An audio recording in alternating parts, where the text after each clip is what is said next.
السلام عليكم ورحمة الله وبركاته. إن الحمد لله نحمده ونستعينه ونستغفره ونعوذ بالله من شرور أنفسنا ومن سيئات أعمالنا. من يهده الله فلا مضل له ومن يضلله فلا هادي له، وأشهد أن لا إله إلا الله وحده لا شريك له، وأشهد أن محمدا عبده ورسوله. أما بعد، فإن خير الحديث كتاب الله، وخير الهدي هدي محمد صلى الله عليه وسلم، وشر الأمور محدثاتها، وكل محدثة بدعة، وكل ضلالة في النار، وكل بدعة ضلالة، وكل ضلالة في النار. أعوذ بالله من الشيطان الرجيم. بسم الله الرحمن الرحيم. قل هو الله أحد الله الصمد لم يلد ولم يولد ولم يكن له كفوا أحد إلى آخر الآية. وقال النبي صلى الله عليه وسلم في حديثه عن أنس بن مالك رضي الله تعالى عنه قال: قال رسول الله صلى الله عليه وسلم: لو آتيتني بقراب الأرض خطايا ثم لقيتني لا تشرك بي شيئا لآتيتك بقرابها مغفرة. رواه مسلم رواه الترمذي। আলহামদুলিল্লাহ, সমস্ত প্রশংসা, সমস্ত সিফাত ও সানা, সমস্ত গণকীর্তন, যাবতীয় ইবাদত শুধুমাত্র একমাত্র মহান রব্বুল আলামিনের জন্য নিবেদিত এবং নির্ধারিত।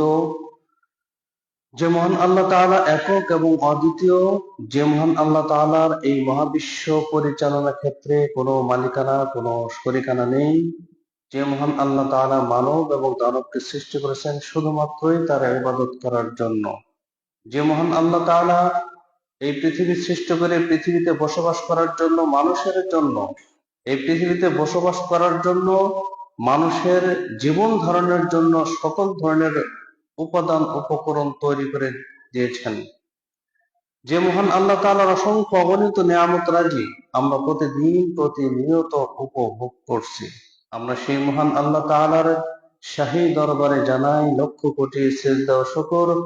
আমরা সকলেই সংক্ষিপ্ত পরিসরে তারই শিখানো ভাষায় বলি আলহামদুলিল্লাহ। অতঃপর অসংখ্য অগণিত সালাত ও সালাম বর্ষিত হোক আমাদের শেষ নবী, জনাবী, প্রিয় নবী, ভালোবাসার নবী হযরত মুহাম্মদ সাল্লাল্লাহু আলাইহি ওয়াসাল্লাম, যিনি এই মহাবিশ্বের জন্য শিক্ষক হিসেবে প্রেরিত হয়েছিলেন, এবং যেই মহান নেতা মুহাম্মদ সাল্লাল্লাহু আলাইহি ওয়াসাল্লাম এই মহাবিশ্বের জন্য রহমত স্বরূপ হিসেবে প্রেরিত হয়েছিলেন।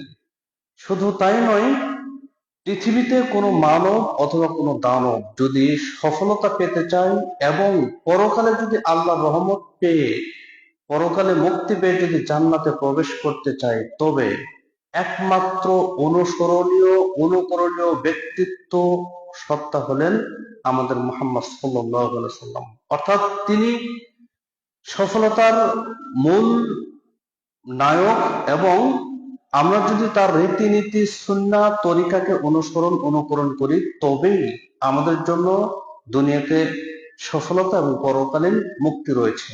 আমরা সেই মহান নবী মুহাম্মদ সাল্লাল্লাহু আলাইহি ওয়াসাল্লামের উপর অসংখ্য অগণিত সালাত ও সালাম প্রেরণ করছি, বলি আল্লাহুম্মা সাল্লি আলাইহি আল্লাহুম্মা বারিক আলাইহি। পাশাপাশি মহান আল্লাহ তাআলার নিকটে প্রার্থনা করছি, যারা এখনো এই পবিত্র জুমার দিনে পৃথিবীর সর্বোত্তম স্থান মসজিদে আসার এখনো সুযোগ হয় নাই, মহান আল্লাহ তাআলা তাদেরকে যেন অনতিবিলম্বে মসজিদে আসার তৌফিক দান করেন, আল্লাহুম্মা আমিন। সম্মানিত উপস্থিতি, যারা আমাকে শুনছেন এবং যারা মসজিদে এসেছেন, আপনাদের সম্মুখে আজকে আমার আলোচিত বিষয় হলো শিরক কি, এবং বাংলাদেশে প্রচলিত কয়েকটি শিরকের বর্ণনা দেওয়ার চেষ্টা পাবো ইনশাআল্লাহ। ওয়ামা তাওফীকি ইল্লা বিল্লাহ তাওয়াক্কালতু আলাইহি ওয়া ইলাইহি উনীব। সম্মানিত হাজিরিন, যদিও আজকে আমার বিষয়টি ছিল বিদআত, সুন্নাত এবং বিদআত, সুন্নাহ বনাম বিদআত এই সম্পর্কে, তারপরেও আমি সুন্নাহ জানার আগে তাওহীদকে প্রাধান্য দেওয়া উচিত, শিরক জানা উচিত। যদিও এর আগে আমরা আলোচনা করেছি, তারপরেও আমরা যেই ঈমান যেই ঈমানের মাধ্যমে মানুষ মুক্তি পাবে, যে ঈমান লালন পালন পোষণ করার মাধ্যমে মানুষ মুক্তি পাবে, সেই ঈমান বিধ্বংসী হলো পাপ, শিরক। সুতরাং আপনাদের সম্মুখে আপনাদেরকে এই শিরক সম্পর্কে জানানো, অবহিত করা, সতর্ক করা, এটা আমাদের একান্ত কর্তব্য। সেজন্য মূলত আজকে শিরক সম্পর্কে এবং ঈমান বিধ্বংসী কিছু শিরকের বর্ণনা আপনাদের সামনে দেওয়ার চেষ্টা করব ইনশাআল্লাহ। সম্মানিত উপস্থিতি, আসলে তাওহীদের মূল ভিত্তি, তাওহীদ মানে একত্ববাদ। এই পৃথিবীতে একত্ববাদ সৃষ্টি করার জন্যই মহান আল্লাহ তাআলা যুগে যুগে সময় অনুযায়ী, প্রেক্ষাপট অনুযায়ী অসংখ্য অগণিত নবী রাসূল পাঠিয়েছিলেন। তাদের একটাই লক্ষ্য ছিল পৃথিবীতে একত্ববাদ প্রতিষ্ঠা করা, তাওহীদ প্রতিষ্ঠা করা, অর্থাৎ মানব জাতির সকল প্রকার কার্যক্রম, জন্ম থেকে মৃত্যু পর্যন্ত সকল প্রকার আয়োজন, উৎসব, অনুষ্ঠান, কথাবার্তা, চলাফেরা, ইবাদত, কর্ম, সবকিছুই মহান আল্লাহ তাআলার জন্যই শুধুমাত্র নিবেদিত হতে হবে। এই জন্যই নবী রাসূল আমাদেরকে হেদায়েতের জন্য, আমাদের পথ দেখানোর জন্য এসেছিলেন। সেই একত্ববাদ অর্থাৎ তাওহীদ বিধ্বংসী, ঈমান বিধ্বংসী কিছু পাপ রয়েছে, যেটিকে আমরা শিরক বলে থাকি। শিরক শব্দের অর্থ হলো শরিকানা, মানে অংশ।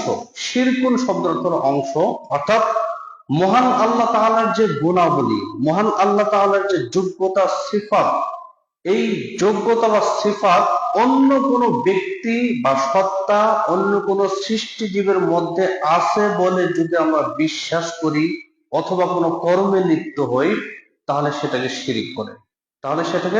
শিরক বলে। যেমন একটা উদাহরণ দিচ্ছি, মহান আল্লাহ তাআলার একটা গুণ হলো লাইসা কামিসলিহি শাইউন ওয়া হুয়াস সামিউল বাসীর। তিনি সর্বদ্রষ্টা এবং সর্বশ্রোতা। তিনি সবকিছুই দেখেন এবং সবকিছুই শুনেন।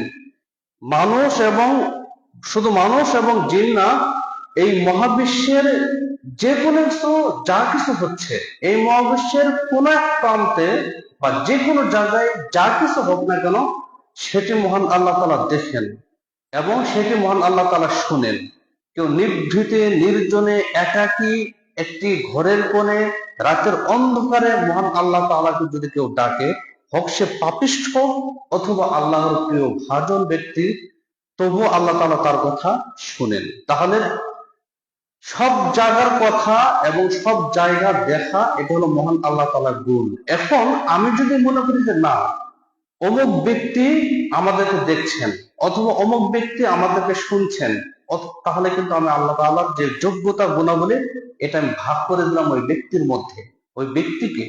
যেমন আরেকটা গুণ হলো আল্লাহ তাআলার যে একটা বৈশিষ্ট্য, অনেকগুলো গুণ রয়েছে, যোগ্যতা রয়েছে। যেমন তিনি গায়েবের অধিকারী। এই মহাবিশ্বের সকল প্রকার গায়েবের চাবিকাঠি একমাত্র মহান আল্লাহ তাআলার নিকটে।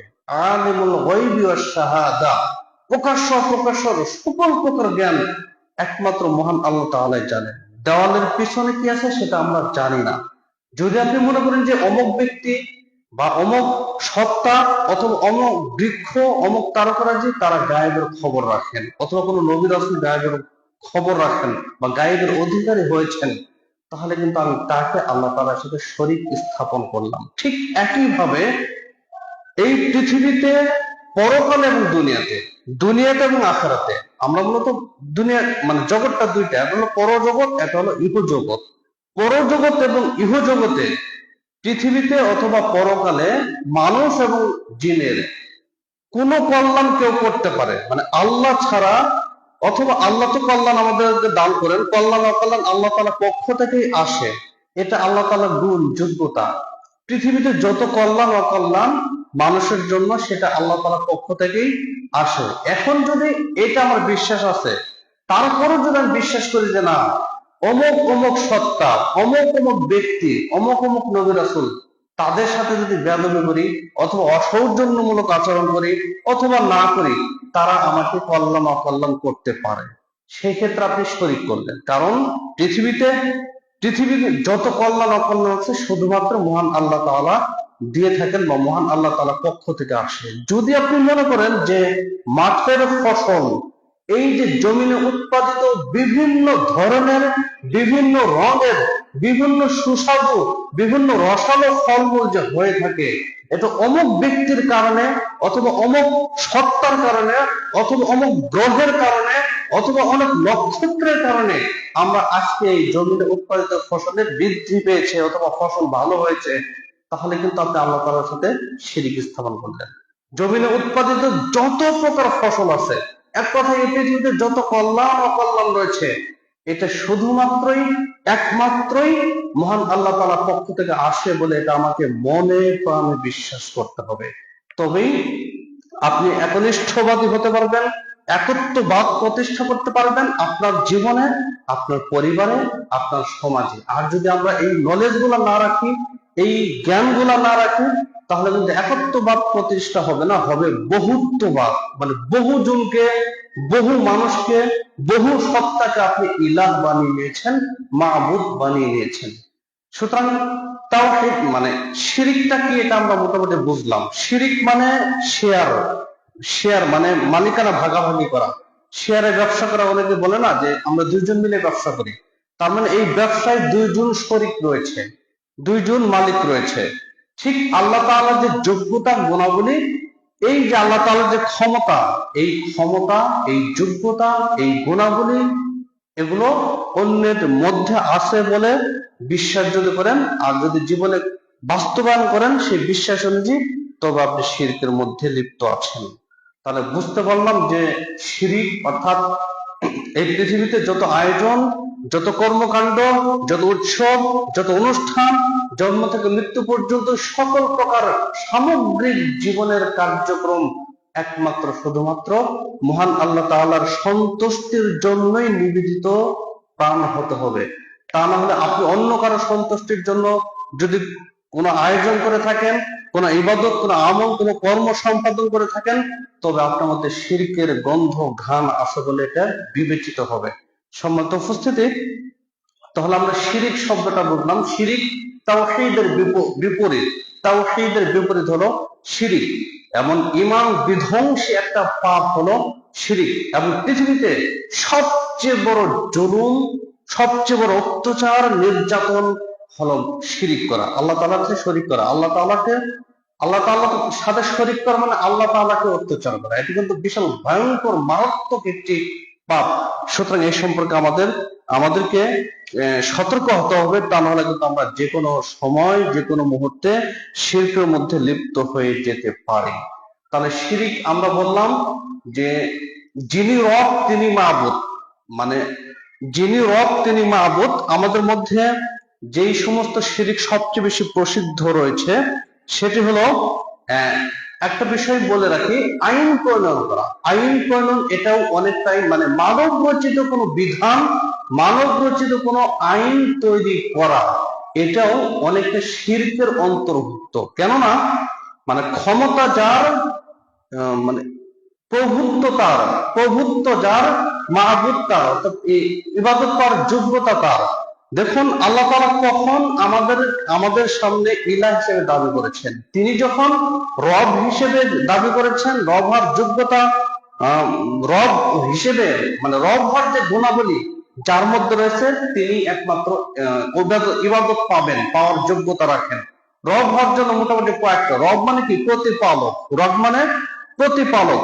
এই যে আমি কথা বলছি, এটা কার যোগ্যতায় কথা বলছি? মহান আল্লাহ তাআলা আমাকে কথা বলার যোগ্যতা দিয়েছেন বিধায় আমি এখানে কথা বলছি। আমরা কার যোগ্যতায়, কার রহমতে চলছি? আল্লাহ তাআলার রহমতে চলছি।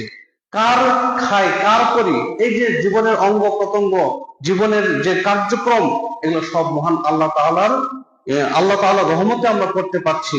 এই জন্য তিনি ইবাদত পাওয়ার একমাত্র যোগ্য সত্তা।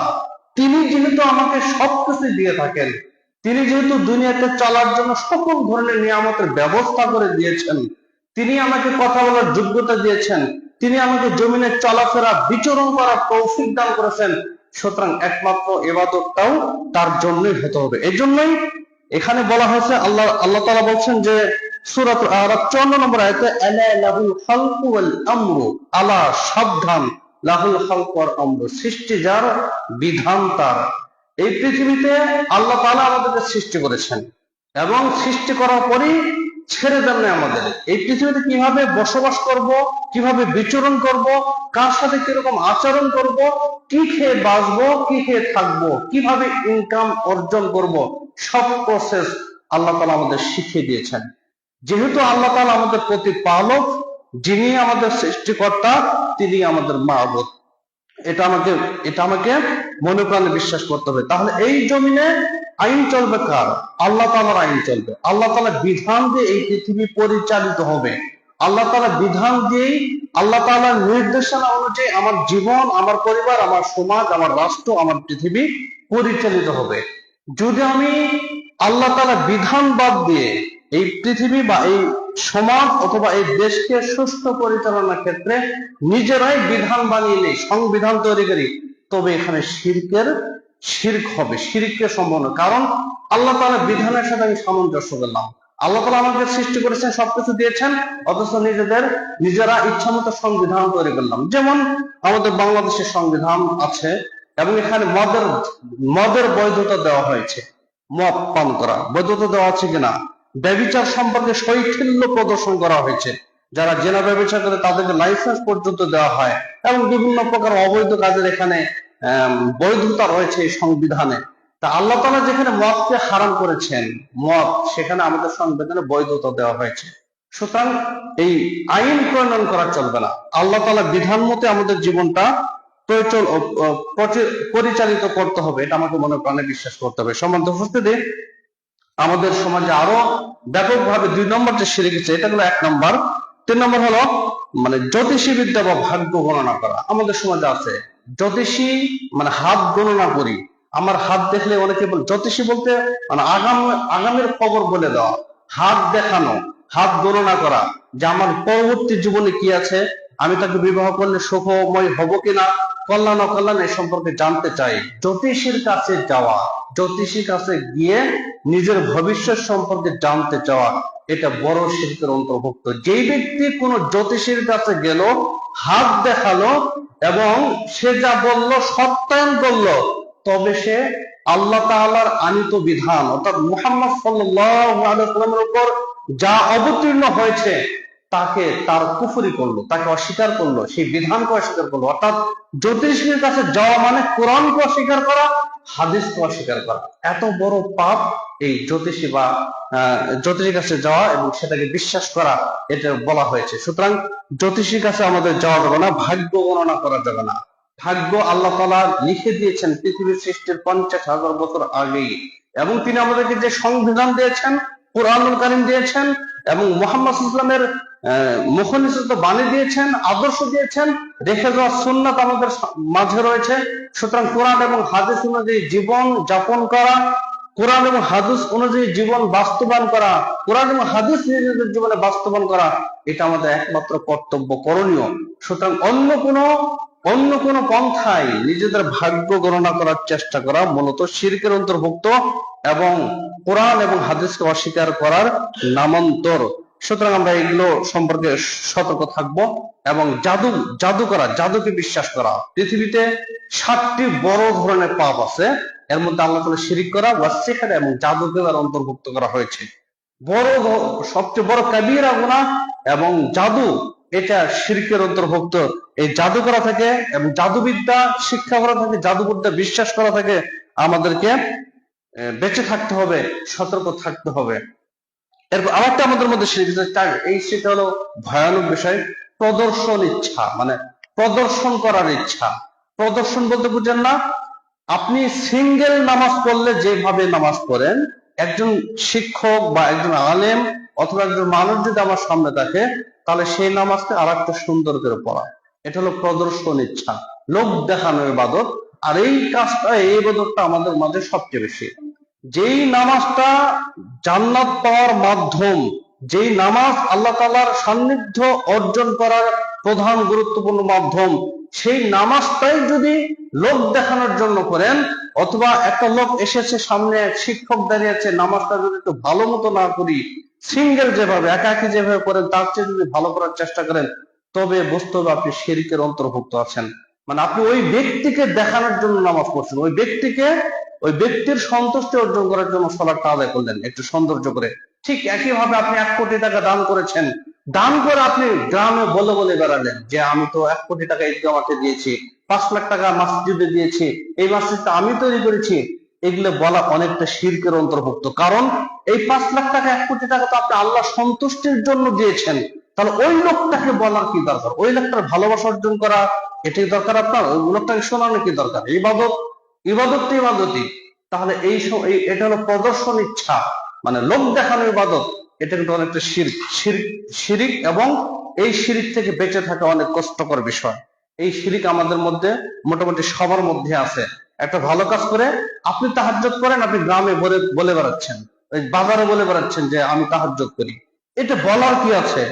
এই বললেন মানে শিরিক করলেন, আপনি বললেন মানে শিরিক করলেন। তাহাজ্জুদ তো করেছেন আল্লাহ সন্তুষ্টির জন্য, আল্লাহ তো আপনাকে দেখছেন, আল্লাহ তো জেনেছেন, মানুষকে জানানো কি দরকার? এগুলো হলো শিরকের অন্তর্ভুক্ত।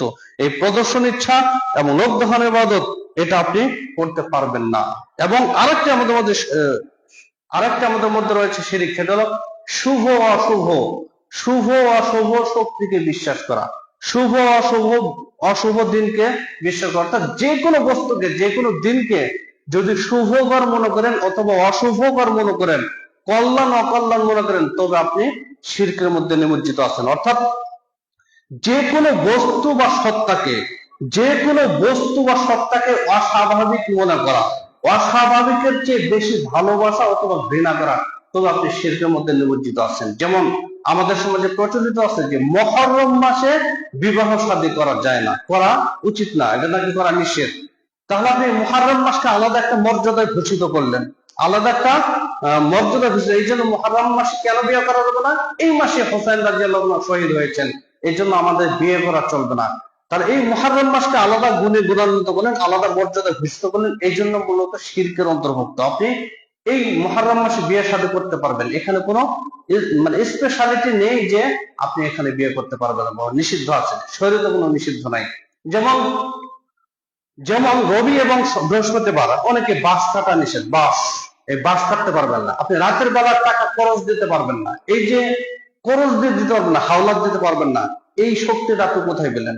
যেমন জোর কলা খেলে জোর সন্তান হবে, এটা আমাদের সমাজে অনেক প্রচলিত আছে। জোর কলা খেলে, একজোড়া কলা খেলে, মানে যে কলাটা একজোড়া হয়ে থাকে, এটা খেলে ডাবল সন্তান হবে। এই কলার কি কোনো শক্তি আছে আপনাকে ডাবল সন্তান দেওয়ার? এই যে শুভকর মনে করলেন যে এগুলো হলো বিশ্বাস। কোন দিন অথবা কোনো বস্তুকে অস্বাভাবিক মর্যাদা ঘোষিত করা, যেমন বিবাহ বার্ষিকী উদযাপন করা, জন্মদিন পালন করা, মৃত্যুদিন পালন করা। মৃত্যুদিন আপনি পালন করবেন কেন? জন্মদিন আপনার পালন করা কি আছে? এই দিনটা কি আপনার জন্য স্পেশাল? এই দিনটা কি আপনার জন্য অস্বাভাবিক? এই জন্য আপনি জন্মদিন, জন্মবার্ষিকী, মৃত্যুদিন, মৃত্যুবার্ষিকী এবং আরো যে দিনগুলো আমরা পালন করি, দিবস পালন, এগুলো হলো শিরকের অন্তর্ভুক্ত। এগুলো করা যাবে না। কাউকে অতিরিক্ত সম্মান দেওয়া, মানে আল্লাহ তাআলা যে সম্মানটা পাবেন, আল্লাহ তাআলার যে মর্যাদা, আল্লাহ তাআলা যেই কাজটি ইবাদত, সেটা অন্যের সামনে করলে এটা আপনার অতিশয় মর্যাদা দেওয়া, এটা আপনি শিরকের অন্তর্ভুক্ত হয়ে। যেমন আমরা আল্লাহ তাআলার সামনে বিনয়ী হয়ে দাঁড়াই, 2 হাত বেঁধে দাঁড়াই। এখন যদি কোনো ব্যক্তির সম্মানার্থে আপনি বিনয়ী হয়ে 2 হাত বেঁধে দাঁড়িয়েছেন, তাহলে আপনি বুঝতে হবে আপনি শিরকের অন্তর্ভুক্ত, শিরকের অন্তর্ভুক্ত। তাহলে বললাম যে কোন শুভ অশুভ কোন বস্তুকে, কোন সত্তাকে, কোন দিনকে শুভ অশুভ মনে করা, এটা শিরকের অন্তর্ভুক্ত। এগুলো থেকে বেঁচে থাকতে হবে আমাকে। ঠিক একইভাবে আমাদের সমাজে ব্যাপকভাবে প্রচলিত আছে তাবিজ ব্যবহার করা। তাবিজ, এই তাবিজটা শিরকের অন্তর্ভুক্ত। হাদিসে স্পষ্ট উল্লেখিত হয়েছে, মুসনাদ আহমদ থেকে বর্ণিত, মান আল্লাকা তামিমাতান ফাকাদ আশরাক, যে ব্যক্তি কোনো কিছু ঝোলালো, এই 3.5 হাত বডিতে যে কোনো কিছু ঝোলালো, সে মূলত শিরক করলো, সে শিরক করলো। সুতরাং তাবিজ ব্যবহার করা এটা আপনার শিরকের অন্তর্ভুক্ত। তাবিজ ব্যবহার করা চলবে না। আপনি কোরআন দিয়ে ঝাড়ফুঁক করবেন, কোরআন পড়বেন, কোরআন তেলাওয়াত করবেন, সূরা নাস, ফালাক, ইখলাস পাঠ করবেন, সূরাতুল বাকারা 255 নম্বর আয়াতুল কুরসি পাঠ করবেন, সূরা বাকারার শেষে 3 আয়াত পাঠ করবেন। পুরো কোরআনটাই হলো শেফা, প্রতিষেধক, কল্যাণ আনয়নকারী এবং অকল্যাণের প্রতিষেধক হিসেবে কাজ করে কোরআন কারীম। আপনি কোরআন পড়া জানেন না, অথচ তাবিজ ঝুলিয়ে দিয়েছেন। আপনার ছেলে হয়েছে, সারা রাত কান্দে, ছেলেরা তো কাঁদবে, ছোট বাচ্চারা তো কাঁদবে, এটা স্বাভাবিক। কাঁদাটা তার ধর্ম বৈশিষ্ট্য। কাঁদলে আপনি তাবিজ ঝুলাই দিয়েছেন, এক মাদুলি ঝুলাই দিয়েছেন, এগুলো শিরকের অন্তর্ভুক্ত। তাহলে তাবিজ এটা ঝুলানো যাবে না, কোনো মাদুলি ঝুলানো যাবে না। তাবিজ মানে হলো আশ্রয় চাওয়া। তাবিজ মানে হলো কি?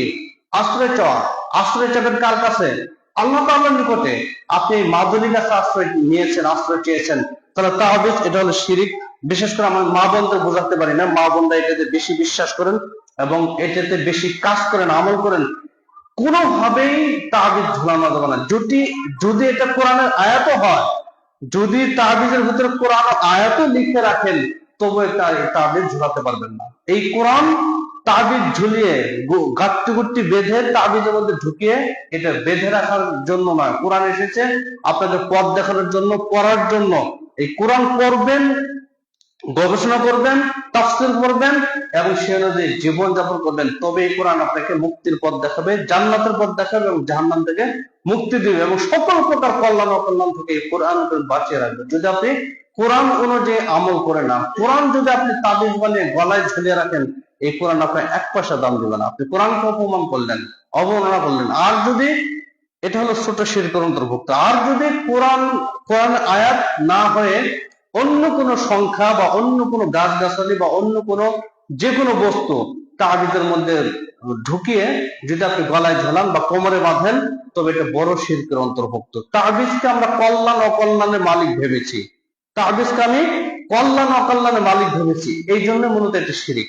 কল্যাণ আমি আগেই বলেছি, কল্যাণ অকল্যাণ, যাবতীয় কল্যাণ যাবতীয় অকল্যাণ সব আল্লাহ তাআলার পক্ষ থেকে হয়ে থাকে।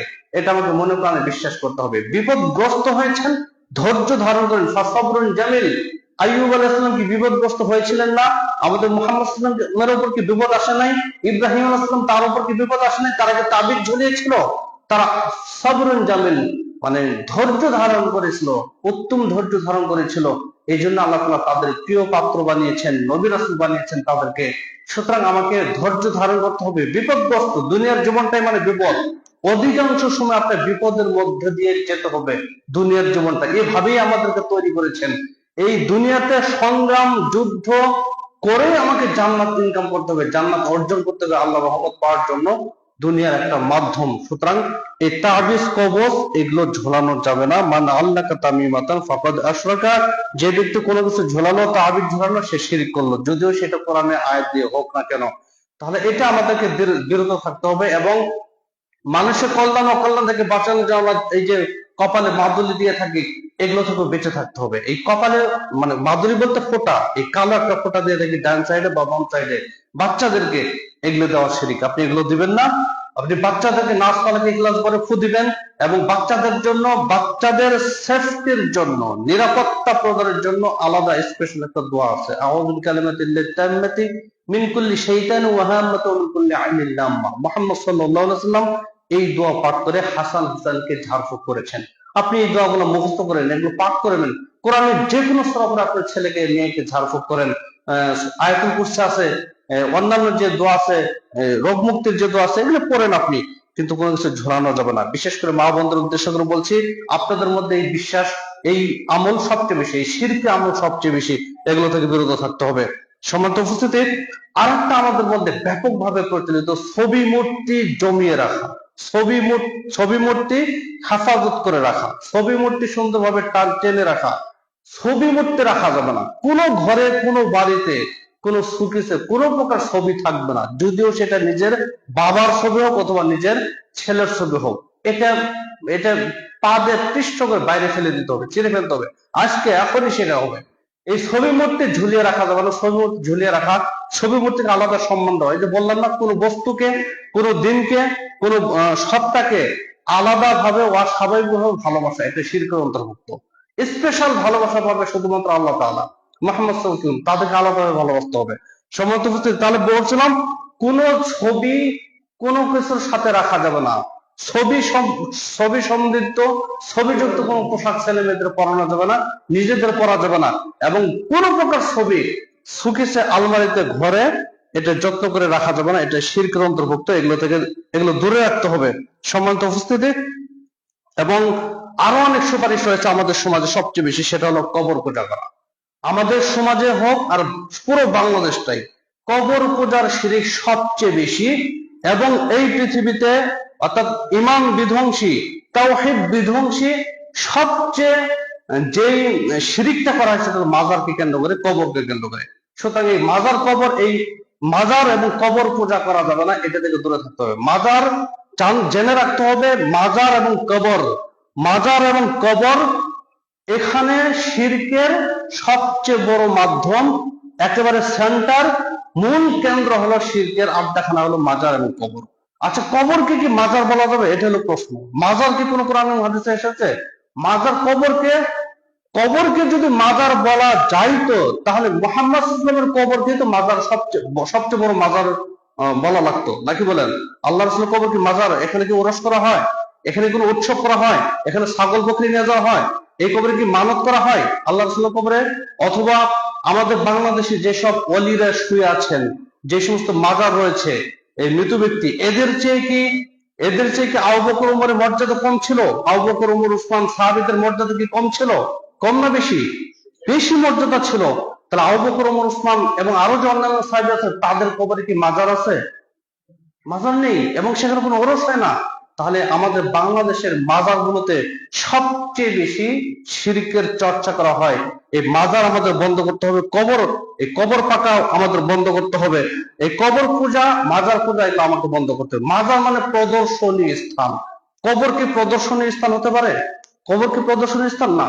কবর হলো কবর। আল্লাহ রাসূল কবরকে কবরুন নবী বলা হয়েছে, কবরুন নবী মানে নবীর কবর বলা হয়েছে, রসুলের কবরকে কবর বলা হয়েছে। আর আমরা কি হয়ে গেছে যে আমাদের কবরকে, মানে আমাদের ওলিউল্লাহ যারা আছে তাদের তো কোনো দোষ নাই, দোষ হলো আমাদের, আমরা যারা শিরক চর্চা লিপ্ত আছি তাদের দোষ। তাদেরকে নাকি কবর বলা, তাদেরকে মাজার বলতে হবে। এই কবর পূজা, মাজার পূজা, এগুলো আমাদের থেকে দূরে থাকতে হবে। এবং এই কবর পূজা, মাজার পূজাকে কেন্দ্র করে আমাদের সমাজে সবচেয়ে বড় শিরকের প্রচলন আছে হলো সুপারিশ নিয়ে। সুপারিশ, আমি যে বলছিলাম যে আল্লাহ তাআলার যে যোগ্যতা, গুণাগুণ, এই যোগ্যতা, এই ক্ষমতা অন্য কোন ব্যক্তির মধ্যে ভাগ করে দেওয়ার নাম হলো শিরক। তাহলে সুপারিশ করার মালিক একমাত্র কে? সুপারিশ করার মালিক কে? আল্লাহ তাআলা। এটা বলতে দ্বিধা হচ্ছে না, মানে জানেনই না, কত বড় হতভাগা মুসলিম। সুপারিশ করার একমাত্র মালিক হলেন আল্লাহ তাআলা, এছাড়া কেউ সুপারিশ করতে পারবে না, কেউ না। আমরা জানি মুহাম্মদ সাল্লাল্লাহু আলাইহি ওয়াসাল্লাম সুপারিশ করতে পারবেন, তাকে অনুমতি দেওয়া হবে। আল্লাহ তাআলা অনুমতি দিবেন সুপারিশ করার, তারপরে সে সুপারিশ করবে। কোরআন আমাদের সুপারিশ করবে, এটা আমরা হাদিস দ্বারা প্রমাণিত পেয়েছি। সুপারিশ যারা যারা করবে এগুলা প্রমাণিত কিনা, সুস্পষ্ট কিনা, কোন প্রকার সন্দেহ আছে কি? কোরআন আমাদের সুপারিশ করবে। কেন করবে? কার জন্য করবে? হাদিসে উল্লেখ নেই। কোরআন তার জন্য সুপারিশ করবে যে কোরআন পড়েছে, কোরআন জেনেছে, কোরআন অনুযায়ী জীবন যাপন করেছে, কোরআন অনুযায়ী এই পৃথিবীর জীবন পরিচালনা করছে, তার জন্য তো কোরআন সুপারিশ করবে। নাকি আমি মাজারে সিজদা দিলাম আর আমার জন্য কোরআন সুপারিশ করবে? আর রাসূল সুপারিশ করবে কার জন্য? যে রাসূলের সামগ্রিক জীবন আদর্শ আমাদের জীবনে, নিজেদের জীবনে বাস্তবায়ন করছে, তার জন্য রাসূলের সুপারিশ করবে। যে রাসূলের সুন্নাহ মোতাবেক চলেছে, তার জন্য রাসূল সুপারিশ করবে। সিয়াম আমাদের সুপারিশ করবে, সিয়াম মানে রোজা, রোজা কার জন্য সুপারিশ করছে? যে সুন্নাহ মোতাবেক সিয়াম রেখেছে তার জন্য তো রোজা সুপারিশ করবে। কিন্তু আমাদের সমাজে ব্যাপকভাবে প্রচলিত হচ্ছে যে কথিত পীর, মাশায়েখ, বুজুর্গানে দিন তারা নাকি আমাদের সুপারিশ করে জান্নাতে নিয়ে যাবে। অথচ সূরাতুল বাকারার 255 নম্বর আয়াতে আল্লাহ তাআলা বলছেন, মান জাল্লাযী ইয়াশফাউ ইনদাহু ইল্লা বিইজনি। কার এত বড় বুকের পাঠা, এত বড় সাহস যে আল্লাহ তাআলা অনুমতি ছাড়া সুপারিশ করবে? সুপারিশ কিভাবে করবে আপনারা বলেন? সুপারিশ করার দায়িত্ব কি আমাকে দেওয়া হয়েছে? আমাদের সমাজে আমরা আগেই বলছি, আমরা মানে ওলিদের বিরুদ্ধে নয়, ওলিদের বিরুদ্ধে না, আমরা ওলিদেরকে বিশ্বাস করি। ওলির কথা, ওলিউল্লাহদের কথা কোরআনে এসেছে, হাদিসেও এসেছে। কিন্তু নির্দিষ্ট ব্যক্তিকে ওলি বানিয়ে তাকে জান্নাতে পার করে দেওয়া, এটা আমাদের আপত্তি আছে। এবং আমাদের সমাজে, আমাদের বাংলাদেশে ইসলাম প্রচার করার জন্য শাহজালাল, শাহপরান, খানজান আলী সহ আরো অন্যান্য ওলিউল্লাহরা এসেছিল, এটা ঠিক আছে। কিন্তু তারা তো বলেন আমার কবরে এসে এখানে মদ গাঁজা খাও, এখানে এসে সিজদা করো, বলছে? বলছে মাজারে কি সিজদা দেই না আমরা? জেনে রাখতে হবে, মাজারে একবার সিজদাকারী ব্যক্তি, আপনি কোনোদিনও নামাজ পড়েন না, এই ব্যক্তির চেয়ে খারাপ হলো মাজারে একবার সিজদাকারী ব্যক্তি। সে যতই নামাজ পড়ুক, সে যতই রোজা রাখুক, হজ জাকাত করুক, মাজারে একবার সিজদা করলে আপনার তাওহীদ কেটে গেছে, আপনার ঈমান কেটে গেছে। আপনাকে গোসল করে আবারও কালিমা শাহাদাত করে মুসলিম হতে হবে, তা নাহলে আপনার কোনো কিছু কবুল হবে না। এত বড়টাই ভয়ঙ্কর। অথচ এই সিজদা আমরা অহরহ দিচ্ছি, মাজারের সিজদা আমরা অহরহ দিচ্ছি। তাহলে যে সুপারিশ, সুপারিশকে কেন্দ্র করে আমাদের সমাজে শিরিক আছে, যে অমুক ব্যক্তি, অমুক ওলিউল্লাহ, অমুক পীর, অমুক মাশায়েখ, অমুক বুজুর্গানের দিন আমাদের সুপারিশ করে জান্নাতে নিয়ে যাবে। তাহলে এগুলো সবই ভুল ধারণা। সুপারিশ করার মালিক একমাত্র আল্লাহ তাআলা। আপনি আল্লাহ তাআলার কথা মতো চলবেন, আল্লাহ তাআলা আপনাকে সুপারিশ করে ব্যবস্থা করে দিবেন। হয়তো রাসূল সুপারিশ করবে, নয়তো কোরআন সুপারিশ করবে, নয়তো যে কোনো সুপারিশ করবে। কিন্তু সুপারিশ করার মালিক কেউ না, সুপারিশ করার একমাত্র মালিক আল্লাহ তাআলা। আরেকটা বিষয় আমাদের সমাজে আছে সবচেয়ে বেশি, ওয়াসিলা। এই ওয়াসিলা, মাধ্যম গ্রহণ করা শিরিক, মাধ্যম গ্রহণ করা শিরিক। অনেকে বলেন যে আমরা যদি এমপি, মন্ত্রী বা প্রধানমন্ত্রীর কাছে যাই তাহলে তো একটা মাধ্যমে যেতে হবে, চেয়ারম্যানের কাছে গেলে কি আমরা মাধ্যম ছাড়া যেতে পারি? আরে বলদ, এটা হলো পাঠা, এটা হলো মূর্খ। এর চেয়ে বড় মূর্খ যাতে আর কে থাকতে পারে? আল্লাহ কি চেয়ারম্যানের মতো? আল্লাহ কি প্রধানমন্ত্রীর মতো? আল্লাহ তো আল্লাহ, আল্লাহ তো তিনি সবকিছু দেখেন, তিনি সবকিছু জানেন। আমার চেয়ারম্যানকে আমার সম্পর্কে জানে?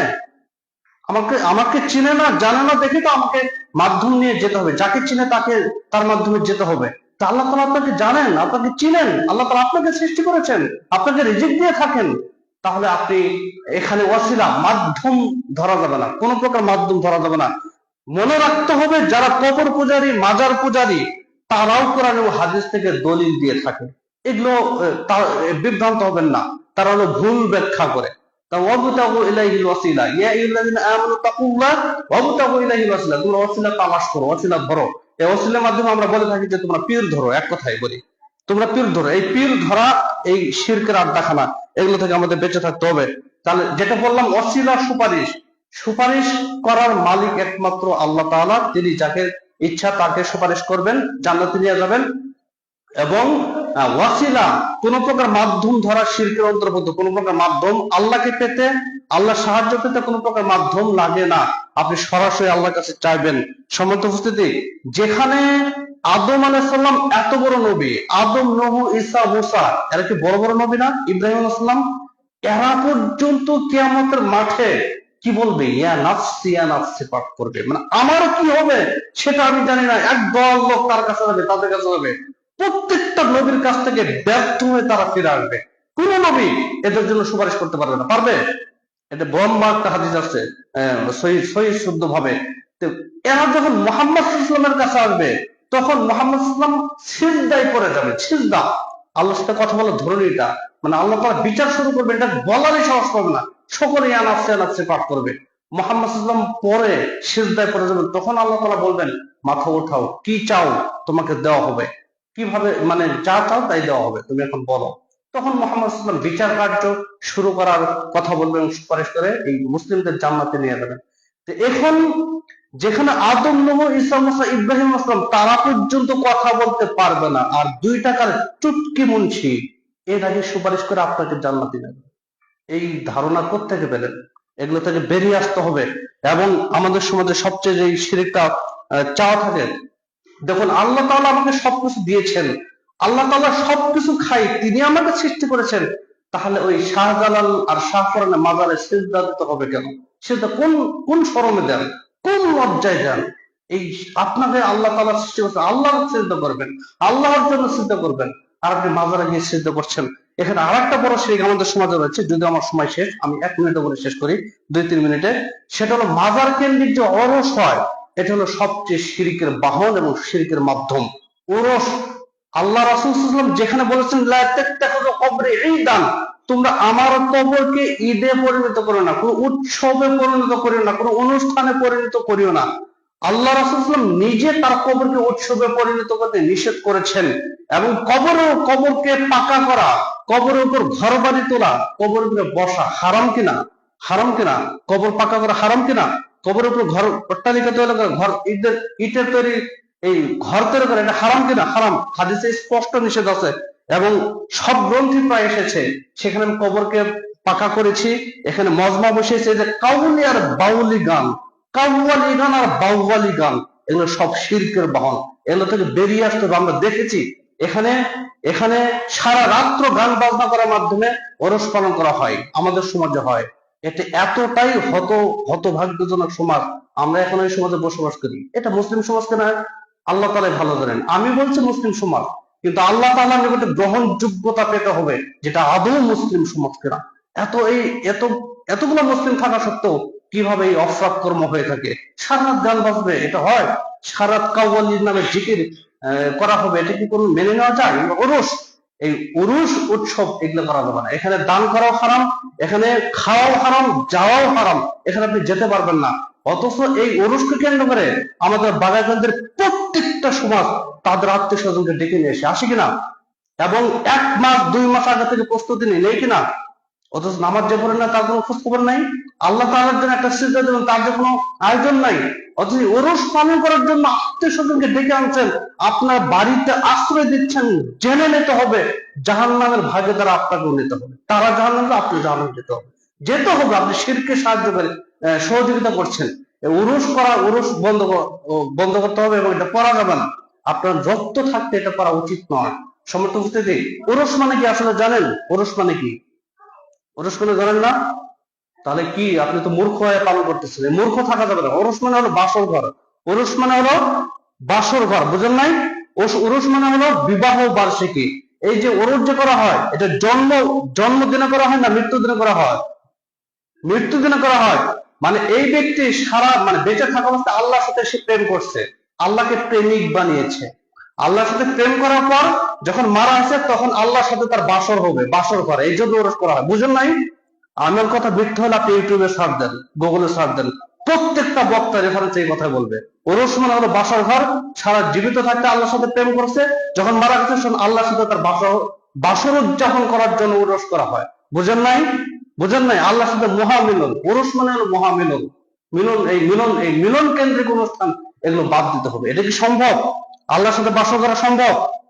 এটা কেমন শোনা যায় না? দৃষ্টিকটু, শ্রুতিকটু না? এই ওরস এগুলো করা যাবে না। এখানে কোনো আয়োজন করা যাবে না। এখানে একটা চাল, এই আয়োজন সম্পন্ন করার জন্য একটা ধানের চাউল আপনি দিতে পারবেন না। 1 টাকা দেওয়া তো দূরে কথা, যদি একটা চাউল দেন, একটা চাউল দেওয়ার কারণে আপনার জাহান্নামে যাওয়ার জন্য যথেষ্ট। অনেক কোন হাদিস আছে, আপনার যদি দম থাকে, নিঃশ্বাস থাকে, সাহস থাকে, বুকের পাঠা থাকে, তাহলে আমাদের এই কথাগুলোকে ঐক্য করবেন। আপনি যে ওরস করা জায়েজ, কবর মাজার করা যে জায়েজ, এবং এখানে যে কাওয়ালি বাওয়ালি গানে অনুষ্ঠান করা জায়েজ, এটা দেখাবেন দলিল। যদি আপনার নিঃশ্বাস থাকে, কিয়ামত হবে, তবে আপনি দলিল দিতে পারবেন না। কোরআন হাদিসে কোথাও আপনি এগুলো দলিল পাবেন না। সুতরাং এগুলো থেকে আমাদের বেরিয়ে আসতে হবে। এই আধুনিক যুগে যারা মঙ্গল গ্রহে, চন্দ্র গ্রহে বসবাস করার জন্য চিন্তা করছে, সকলেই উত্তম উন্নত জীবন যাপন করছে, আর আপনি আসছেন ওরস নিয়ে, এখনো মেতে আছেন ওরস নিয়ে। এর চেয়ে মূর্খ জাতি, মূর্খ সমাজ। এই জন্য আল্লাহ তাআলা আমাদের নির্যাতন করেন, অত্যাচার করেন। যে ওরস থেকে আমাদের বেরিয়ে আসতে হবে, এই কবর কেন্দ্রিক পাপ থেকে আমাদের বেরিয়ে আসতে হবে, এগুলো থেকে আমাদের বেরিয়ে আসতে হবে। তা নাহলে কিন্তু আমরা শিরকের মধ্যে হাবুডুবু হবো, আমাদের ঈমান টিকবে না। এই ঈমান আমাদেরকে জান্নাতে যাওয়া যাবে না। সুতরাং আসুন আমরা সকলেই আমরা চাই একটা সুন্দর সুন্নতি সমাজ এখানে গঠন হোক। পিওর ইসলামটা এখানে প্রচার হোক, প্রসার হোক, সকলে 5 ওয়াক্ত সালাত করুক, সকলে সহমর্মিতা প্রদর্শন করুক, সকলকে ভালোবাসুক, সকলে একসাথে জান্নাতে যায়, এটা আমাদের চাওয়া পাওয়া কাম্য। আল্লাহ তাআলা আমাদের কবুল করুন, আল্লাহুম্মা আমিন।